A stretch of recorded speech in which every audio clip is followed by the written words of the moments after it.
Hi, it's Tuesday, March 31st, 2026. You're tuned into Why America? I'm your lawyer friend, Leeja Miller. Tomorrow, the Supreme Court will hear oral arguments on one of Trump's most controversial policies, if you could even identify what his most controversial acts have been in the first year. But this one is definitely high on the list: ending birthright citizenship, the constitutional guarantee most have taken for granted for centuries that confirms we have a right to U.S. citizenship if we are born on U.S. soil.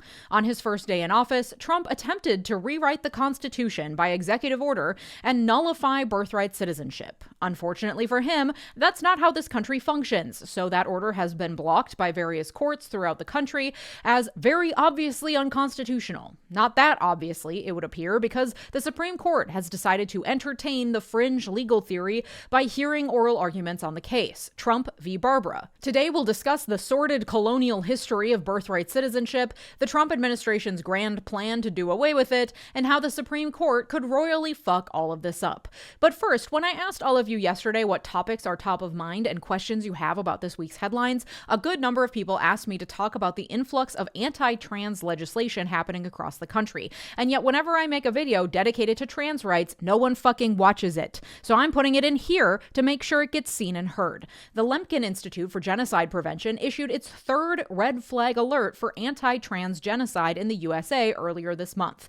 According to their report, quote, 2025 was the sixth consecutive record-breaking year for the number of anti-trans bills considered across the country. The administration has moved from identifying transgender people as a threat to the family and to the nation's military prowess to claiming that transgender people constitute a cosmic threat to the spiritual health of the nation and the greatest direct threat to U.S. national security in the world.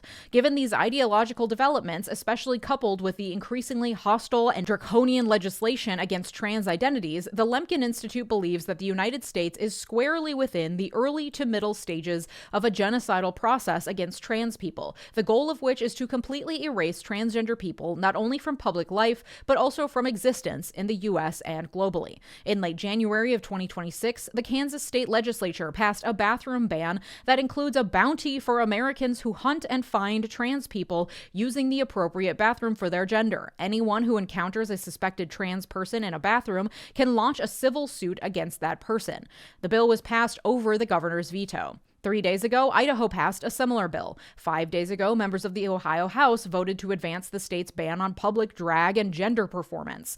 According to the Trans Legislation Tracker, this year 747 bills are being considered that would negatively impact trans and gender nonconforming people, and that number is expected to grow. So far in 2026 alone, 23 anti-trans bills have been passed across the country. These are headlines that we've grown somewhat desensitized to, if they're even reported on at all, because of the years of bathroom bills that often went nowhere. But the number of bills are growing, and the attacks against trans people, the designation of gender extremism as a form of domestic terrorism, the use of trans folks as a scapegoat for anything and everything by this regime is deeply, deeply concerning and is creating an environment ripe for abuse in an already vulnerable community. So look out for your trans friends and community members, because they are fucking going through it, and it's often overlooked. So I wanted to just say, I see you. Relatedly, at the Supreme Court yesterday, the court voted 8-1 against Colorado's ban on conversion therapy, finding in favor of a talk therapist who claimed her First Amendment rights were being infringed upon when Colorado banned her from engaging in conversion therapy, attempting to help heal people of their gayness. 8-1. Justice Ketanji Brown Jackson was the lone dissent. She argued that incidental infringement on free speech in the context of a state's right to regulate healthcare is acceptable under the Constitution.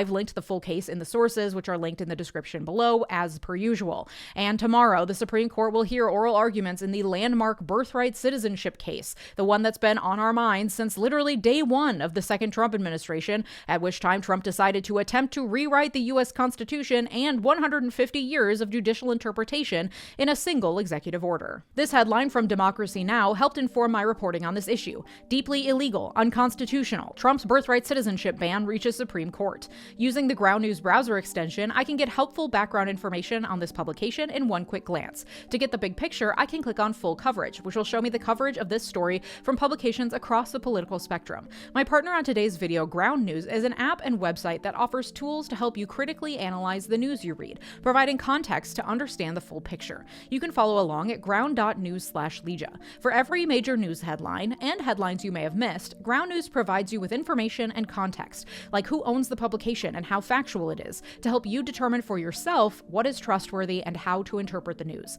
I feel empowered by Ground News by getting well-rounded insight into each headline instead of relying on a single outlet that might have underlying biases and motivations that I'm not aware of.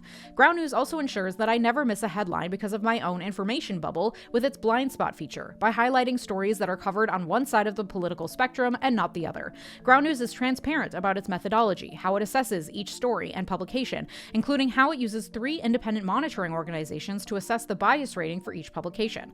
I genuinely think the world would be a better place if everyone had this much context about the news they read, because depending on where you or your family members get the news, you're going to get very different takes on the same story. And listen, I'm not the only one who loves Ground News. The Nobel Peace Center even called it an excellent way to stay informed, avoid echo chambers, and expand your worldview. I'm always really impressed with Ground News and genuinely think they're a great resource. If you want to stay informed on US politics and more, subscribe through this QR code or my link below at ground.news/Leeja for 40% off this unlimited access Vantage plan. It comes up to $5 a month for unlimited access to all the features I've mentioned. Thanks, Ground News. On January 20th, 2025, his first day back in the White House, Trump issued an executive order titled Protecting the Meaning and Value of American Citizenship. The one thing they got right is quoting directly from the 14th Amendment, which was passed in the wake of the Civil War and states, quote, "All persons born or naturalized in the United States and subject to the jurisdiction thereof are citizens of the United States and of the state wherein they reside." Now, the text is pretty clear, right? But the main issue here is that clause, subject to the jurisdiction thereof. The question is, when is someone subject to the jurisdiction of the United States? We have the answer to that, and I'll go over that, but despite the Supreme Court having answered that question pretty thoroughly over the last 150 years, Trump's executive order just creates a new law around who is subject to the jurisdiction of the U.S. and therefore deserves citizenship. The order says, quote, "Among the categories of individuals born in the United States and not subject to the jurisdiction thereof, the privilege of United States citizenship does not automatically extend to persons born in the United States, 1, when that person's mother was unlawfully present in the United States and the father was not a United States citizen or lawful permanent resident at the time of said person's birth, or 2, when that person's mother's presence in the United States at the time of said person's birth was lawful but temporary, such as but not limited to visiting the United States under the auspices of the visa waiver program or visiting on a student, work, or tourist visa, and the father was not a United States citizen or lawful permanent resident at the time of said person's birth," end quote. Reminder, that's not what the U.S. Constitution says. That's not what the Supreme Court says. There's no law that says any of that. Trump made that up. And a few of you asked me, what weight do presidential orders even have? Are they laws? And that depends on the nature of the order. If the order is dealing with things within the executive branch over which Trump has authority, often these types of executive orders carry the weight of law, which essentially means they can't be challenged in court. This order, however, is reinterpreting the U.S. Constitution. That is a job that only the Supreme Court can do. And changing the Constitution is something only the people can do through Congress and then ratification by the states or by conventions. So this executive order is clearly outside the bounds of his authority. He does not get to say what the Constitution says or means or rewrite it by executive order, period, full stop. But the authors of this executive order knew that. They knew it would lead to lawsuits, and those lawsuits would result in injunctions, which is exactly what happened. So just so we're clear, this executive order is not currently in force. It has been blocked by lower courts. And the writers of this executive order knew that this would happen, and they wrote it anyway because they also knew that it would be challenged and would go up to an incredibly sympathetic Supreme Court to give them, the court, the chance to do what they are allowed to do, which is to interpret what the Constitution says. It gives them the opportunity to agree with Trump's interpretation of the Constitution. The question now is, will they? To understand what they're thinking about and how the oral arguments will unfold unfold tomorrow, we have to first understand the Supreme Court's own precedent on this issue. If you're ever looking for deeper insight into major upcoming Supreme Court cases, SCOTUS blog is a great resource. I leaned on them heavily for this episode, and key posts are linked in my sources. They'll have a live blog tomorrow during arguments if you want to follow along and get some real-time insight from experts. Amy Howe wrote a great piece on the history of birthright citizenship at the Supreme Court. The 14th Amendment was passed in part to overrule the 1857 Supreme Court decision in Dred Scott v. Sandford, in which the court held that a black person born to ancestors that were brought to this country and bought and sold as enslaved people was not a U.S. citizen and therefore could not sue in federal court. So what happens when the Supreme Court makes a horrific ruling? Congress and the people get to change it. And that's what they did with the 14th Amendment, passed around the same time as the 13th Amendment abolishing slavery, except for as punishment for a crime, and the 15th Amendment guaranteeing the right to vote regardless of skin color or previous condition of servitude. Those three amendments together are known as the Reconstruction Amendments, passed in the wake of the Civil War. One notable thing about those amendments, which attempted to undo so many centuries of horrific abuse, is that the only reason they were able to pass and become part of the Constitution is because they were passed at a time when the southern states were banned from participating in Congress because of their role in the Civil War. In order to push our country closer to a true pluralistic democracy, we literally had to cut out half of it. Just throwing that out there as an idea for today's Congress, but I digress. And Trump knows at least a sliver of this history, and you know that because he's defended his birthright citizenship order by saying the 14th Amendment was only ever meant to protect black babies. Okay, so maybe he has like a preschooler's grasp on the facts. Anyway, the next major challenge to birthright citizenship came in 1898 in a case called U.S. v. 𝗓𝗓𝗡𝗡𝗥. 𝗓𝗓𝗡𝗡𝗡𝗥 was born in San Francisco to Chinese parents. After visiting China in 1895, he was barred from re-entering the United States on the grounds that he was not a U.S. citizen. So he sued, and it made it all the way to the Supreme Court, which ruled 6-2 that Wong was indeed a U.S. citizen. The court noted that the 14th Amendment's birthright citizenship provision included no language that restricted it to specific skin color or race. The court found that there was an ancient and fundamental rule of citizenship by birth within the territory, including all children here born of resident aliens. The dissent in 𝗓𝗓𝗡𝗡𝗥 is key here. In it, the court reasoned that Wong could not possibly be fully subject to the jurisdiction of the United States because his parents were Chinese citizens and therefore still had a duty to the Emperor of China, and because the Chinese Exclusion Act of 1882 barred his parents from becoming U.S. citizens, then the 14th Amendment shouldn't apply here, where the child's parents could never become citizens themselves. Instead, it should only apply in situations where children are born in the United States to parents permanently located inside the U.S. and who might themselves become citizens one day. Basically, these Chinese parents are too close to the Emperor of China, and we can't trust them, so we can't let their kids be citizens because they'll always be just a little bit loyal to China, which is a fucking reach, but you'll see how this has been adopted and morphed into present-day arguments by the Trump regime in a minute. Also, this was a dissent, which is not binding precedent, just so we're clear. In 1982, the Supreme Court heard another case related to the within its jurisdiction language in the 14th Amendment in a case called 𝗪𝗠𝗪 v. Doe. In that case, Texas had passed a law attempting to bar undocumented immigrants from attending public school, which the justices ruled violates the part of the 14th Amendment that bars states from denying to any person within its jurisdiction the equal protection of the laws. This was in 1982, and what do you know, it was reported literally this week that Republicans and Stephen Miller are calling for children of undocumented immigrants to be banned from public schools. So the outcome of this birthright citizenship case could help their case if the Supreme Court finds that within its jurisdiction means something narrower than what they've interpreted it to mean in the past. As Justice William Brennan explained in the 𝗪𝗪𝗪 v. Doe opinion back in 1982, the phrase within its jurisdiction, quote, confirms the understanding that the protection of the 14th Amendment extends to anyone, citizen or stranger, who is subject to the laws of a state and reaches into every corner of a state's territory.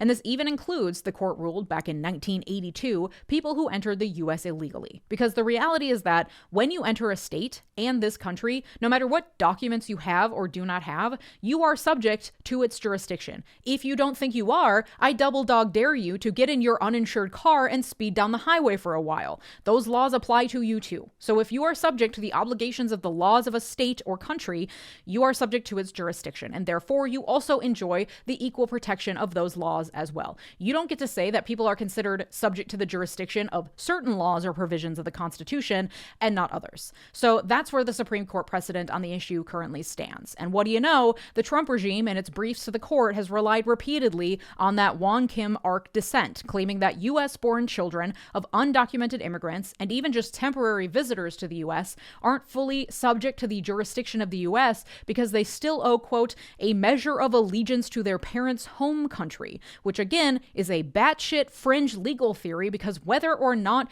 you're subject to the laws of a country has nothing to do with any allegiance you might have to another country. As a citizen of the United States, if you travel to Norway and murder someone there, you are subject to the laws of the country of Norway, and they can do to you what they wish, no matter how much allegiance you feel to the United States of America. To argue otherwise would be fucking nutty. Sorry, Your Honor, I'm not actually bound by the criminal statute of Norway because I pledge my allegiance to the United States of America, so I'm not subject to the jurisdiction of your country. Bye. This also completely negates the existence of dual citizens. I'm a dual citizen in Luxembourg. I do not have allegiance to that country and not to this country. In fact, I don't think I have allegiance to any country really, but that's a subject for another day and something else they're also trying to do away with. But this is essentially what the Trump regime is asking the Supreme Court to find, at least when it comes to the children of immigrants being subject to protection of the laws. Tomorrow, you'll hear U.S. Solicitor General John Sauer, who you'll recognize by his truly grating voice. We're talking RFK Jr. levels of unlistenable, and he'll likely argue a few things. One is that the 14th Amendment was only ever intended to extend citizenship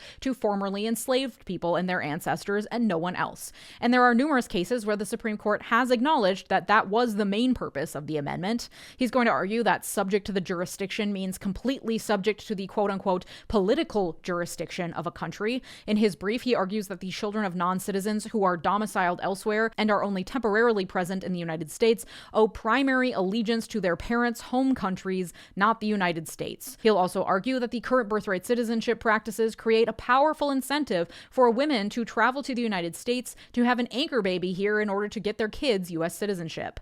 For their part, the parties challenging Trump's executive order point to the many centuries of common law tradition that the 14th Amendment was based on, which granted citizenship based on place of birth, not parentage. In English law, which much of our system is based on, children born in the English Empire were subjects of the king, whether or not their parents lived in England permanently. Tomorrow, you will likely hear discussions of *ius soli versus *ius sanguinis. That's Latin. Anyone who wants to get in the comments and correct my Latin can see themselves out, fucking nerds. *Ius soli means that the right to citizenship derives from the soil upon which you were born, and *ius sanguinis derives the right to citizenship from your bloodline. And there is an interesting history to this. The Trump regime will likely argue, look at all the other similar countries that do not do what we do. They only do bloodline citizenship. That relies on bloodline, not location of birth. Ireland, the UK, Australia, New Zealand, India, all these places have gotten rid of location-based citizenship in favor of bloodline citizenship. But if you look at other countries in our hemisphere, like Canada, Mexico, Argentina, Brazil, and many other places that have a history of being colonized, location-based citizenship is far more common. And it turns out all of this is fucking racist. Location-based citizenship was originally adopted in colonized places as a means for the colonizers to up their numbers to eventually outnumber native populations. Just go to the territory and have a baby there, bada bing, bada boom, you get citizenship. We need white babies in the colonies. But as John Sauer argues in his briefs, even the United Kingdom, which pioneered near automatic birthright citizenship, abandoned that approach in 1983. Coincidentally, that shift just happens to coincide with the end of Great Britain's colonial expansion and the beginning of the deeply concerning trend for all the racists of all of those colonized places, the people living there who now want to move to Great Britain. So to stop the reverse influx of immigrants, they had to change the rules of their own game. And pointing to what other countries do today is a pretty weak legal argument for how our Supreme Court should interpret the words in our Constitution. And I think this merits taking a pause to understand understand judicial interpretation and how this all works. There are different kinds of interpretation that judges use to try to interpret what the law means, which is their job. First and fucking foremost, you have to read what the law fucking says with its words. That's a great first step. If you do that in this case, you can just stop there because, wow, we've reached our fucking answer. As you'll hear the challengers to the Trump regime argue tomorrow, 𝗖𝗓𝗧 and 𝗖𝗓𝗧𝗛𝗡 both existed at the time the 14th Amendment was written. The writers understood what they were and that the U.S. had a long tradition of granting citizenship to white people, at least, born on U.S. soil. They would have known that this amendment would extend that same process to anyone born in the United States and subject to the jurisdiction thereof. Had they wanted to place limits on bloodlines or jurisdiction, they would have done so. So if you are a judge looking to interpret a law, first step is to read the words of the law. Okay? And then if that's not clear, if the plain meaning of the law leaves questions, then you look to the dictionary definitions of the words in the statute. After that, you look to what the words meant at the time they were written and how that word was similarly used in other parts of the law or other laws written at that time. Again, when the words were written, Congress would have understood that it would extend birthright citizenship beyond just black people and based on location of birth, because that's what had been happening up until that point. If there's still questions, next step is to look to the intent of Congress when it wrote its law, or in this case, its amendment to the Constitution. What clues can we look at to understand what Congress meant to do with this law? Again, you have to look to the text as well when you're trying to infer intent. They were passing the 13th Amendment and the 15th Amendment around the same time. The 15th Amendment explicitly bars someone from being denied the right to vote on account of their race or previous condition of servitude. They made it about race there. If they had wanted the 14th Amendment to only apply to the descendants of enslaved people, they would have said so. The primary purpose of a law does not negate what the law says with its words. That's why Congress has to write laws carefully, because if they were written wrong, then they could end up doing something that Congress didn't intend them to do. So when John Sauer argues that the intent of the 14th Amendment was to only apply to black people, you're ignoring what the law actually says. If I'm like, hey, I'm going to write a law and I want it to ban candy sales on Sundays, and the law says all candy sales are banned, then even though I intended for it to only ban candy sales on Sunday, the effect of the law is to ban candy sales every day of the week. Technically, I achieve my goal. Candy sales are banned on Sundays, but there are additional unintended consequences of my law because of how it was written. So intent can only take you so far, because you have to go back to what the law actually fucking says. And looking at historical precedent to infer intent can also lead to convenient cherry picking of historical facts. And this case is no different. The Trump regime cherry picks quotes from the debates as the 14th Amendment was being written, but leaves out important parts in which numerous of the senators they cite to then also confirm that they believed every person who was born in the United States was a citizen there, at no point providing the type of limitations to citizenship that the Trump regime is now attempting to rewrite history to claim that the original creators of the 14th Amendment intended. They debated it at the time. They foresaw that the 14th Amendment would not just apply to formerly enslaved people and their children, and they kept it as written. And after you've done this judicial interpretation, you've looked to the plain meaning of the text, you've looked to the historical meaning of the words, you've looked at the intent of Congress as it was writing the text, then you also can consider what are called policy arguments, arguments that look to the practical effects of the law and why they are good or bad. For the government, you'll likely hear them argue that the effect of the current birthright citizenship law is that women are coming over here to have anchor babies. That's a policy argument. As a counter to that argument, the challengers note that the rate of this so-called birth tourism is incredibly marginal. But even if it were more than just a marginal number of people doing it, there are ways to solve that problem of birth tourism that are less drastic than completely eliminating all birthright citizenship. So for those of you keeping track at home, the Trump regime loses on all fronts. The 14th Amendment is really clear. Congress knew what it was doing when it wrote the thing. Supreme Court precedent completely goes against what the Trump regime is attempting to do. And any policy arguments that there are nefarious immigrants doing nefarious deeds because of birthright citizenship can be counteracted with measures less drastic than doing away with centuries of established citizenship guarantees. The questions that the justices pose to both sides tomorrow will likely give some insight into how the justices are thinking about the issue. I'm not seeing much consensus from legal experts about them coming out one way or another. I think it's clear the way they should come out, but you never fucking know with this court. This is why people will be listening to tomorrow's oral arguments closely to get a sense which way the court might come down. Because if they side in Trump's favor, it could mean a catastrophic sea change for how citizenship functions in this country, the effects of which we really can't fully anticipate or wrap our heads around at this stage. As for public opinion, people are generally really into the idea of birthright citizenship, like 90% support it, until they're polled about how they feel about citizenship being given to the children of people who immigrated to the US illegally. When asked that, the number of people who support birthright citizenship for children of undocumented immigrants falls to 50% or even as low as 39%, depending on how the question's phrased. But the Supreme Court is not bound by public opinion. It is their job to interpret what the law says. If the people feel strongly enough about something, they have to make the change to the Constitution, which requires a level of consensus we haven't managed to achieve in over 30 years. So whatever the Supreme Court decides, we're likely stuck with. If you want to listen along live to oral arguments tomorrow, they start at 9:30 a.m. Eastern Time, and you can listen on C-SPAN or just go to YouTube and search Trump v. Barbara oral argument, and most major news networks will have a live stream going. If you'd like to support my work, consider joining on YouTube, Substack, or Patreon to get access to all these episodes completely ad-free. Also, if you like my Reagan Ruined Everything t-shirt, you can get one for yourself at LeejaMillerMerch.com. Thank you to my multi-platinum patrons Christopher Cohen, Evan Friedley, Mark, Sarah Shelby, Dennis Smith, Art, David, Latranger Lucas, Thomas Johnson, and Tay. Your generosity makes this channel what it is, so thank you so much. And if you like this episode, you'll like my episode from last week about how the Supreme Court seems poised to gut mail-in voting in America. Thanks so much for watching. Have a good day. Bye-bye!